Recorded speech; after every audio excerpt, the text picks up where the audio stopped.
आज आमे बनेइबा एमिति एक कुरकुरे आइटम जहाँ आपण थरे बनेइकी मासे रु 2 मास पर्यंत रखी खाई परिबे।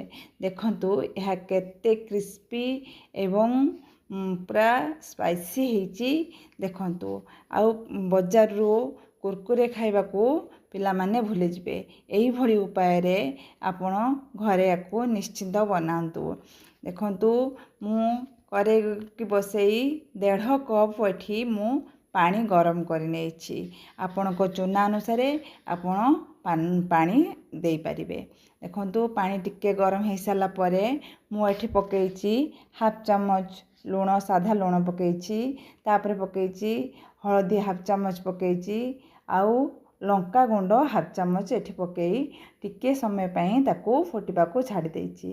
तापरे किछि जुवानी को हाथ रे पूरा प्रेस करके पकेइछि। जुवानी पकेबा द्वारा हमर से कुरकुरे आइटम टा बहुत बढ़िया आसे।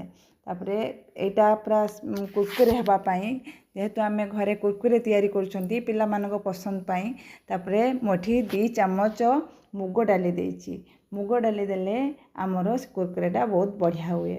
आ अल्प किछि मु नेछि धळा राशि। आपण को जदि धळा राशि पसंद ताले धळा राशि पकेई परिबे, न हले न भी पकेई परिबे, किंतु धळा राशिटा पकेले हमर कुरकुरेटा भलो हबो। एठी तापरे चाट मसला नेछि 1 चम्मच, कला जीरा नेछि हाफ चम्मच, कला जीरा एठी नेछि। तापरे किछि भुसुंगा पत्र पकेइछि। भुसुंगा पत्र पकेबा द्वारा हमर से कुरकुरे आइटमटा बहुत टेस्टी लागे। तापरे कलर पाई मठी काश्मीर लंका हाफ चम्मच नेछि। तापरे गुंड कर रखितबा चाउल चूना को एठी पकेई हल्का भाबरे मु गोळेई नेछि। जेतिकी आवश्यक आपण सेही हिसाब रे चूना पकेई गोळेई नेबे। देखिबे जदि आपणकर चूनाटा बा खळीटा जदि टाण हेछि ताले गरम कर रखितबा अल्प पानी मध्य ऐड करि परिबे।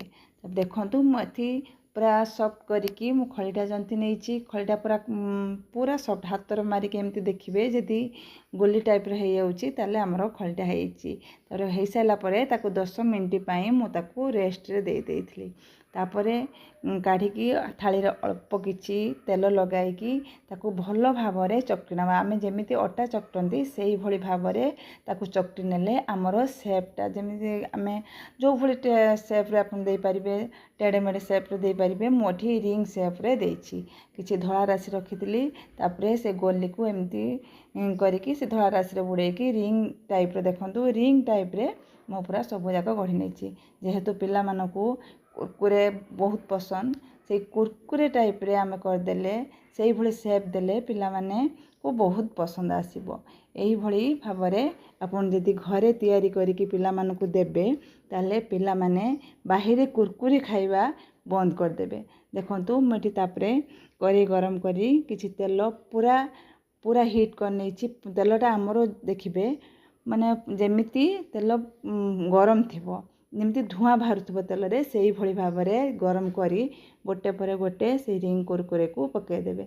जदि तेलटा हमरो अल्प गरम थिबो ताहले हमर जो पकेई थिबा कुरकुरे को सेडा सब तेल ऑब्जर्व करनबो आ कुरकुरे मध्य उल्टेले भांगी जिवो। आमे ताको सांगे सांगे उल्टेबा नहीं, ताको किछि समय छाडी देला परे तापरे एपट सेपट करी उल्टे नबा। देखिबे तार कलर देखंतु केते सुंदर कलर पूरा भी चेंज हो जाइछि। तापरे ताको काढिकी ताको रखि देबे। तापरे सेही उपाय रे मु आउ किछि कुरकुरे थिला ताको रिंग टाइप जो बनेइथिली ताको मध्य सेही भली भाबरे छाणी नेछि। जदि आपण मानको मोर एही रेसिपीटी भल लागुथबो ताले लाइक करिवे, शेयर करिवे एवं सब्सक्राइब करबा को भूलिबे नाही। जदि फेसबुक पेज रे देखुचंती ताले फॉलो तो निश्चय करिवे। देखंतु मेठी सबु जाक कुरकुरे को जतिकी मु करथिली गोटे डबा चूना रे मोर एतिकी कुरकुरे हैला। देखंतु मु ताको भलो भाबरे सबु जाक को छाणी नेछि। आ एते क्रिस्पी हाथ रे पूरा एमती भांगी देला लकु केते सुंदर चूना हे होछि। पूरा पिला माने जानि ही परिबेनी जदि आमे पैकेट रे पुरेक दे दबा ताने पिला माने जानि ही परिबेनी आमे ताको मार्केट रु आनिचंती कि घरे तैयार करचंती। साधारणतः पिला माने मार्केट रु आनिथिबा कुरकुरे को बहुत पसंद करंती। ताले एही भली उपाय रे आपण तैयारी करंतु घरे पिला मानको दियंतु। केमती लागला आपण निश्चिंत कमेंट रे जणातु। ଆଜି ପାଇଁ ରହୁଛି। ମୁଁ ପୁଣି ଆସିବି ଆଉ ଗୋଟେ ନୂଆ ରେସିପି ସହିତ। ସେତେ ପର୍ଯ୍ୟନ୍ତ ବିଦାୟ ଦିଅନ୍ତୁ। ରହିଲି। ଜୟ ଜଗନ୍ନାଥ।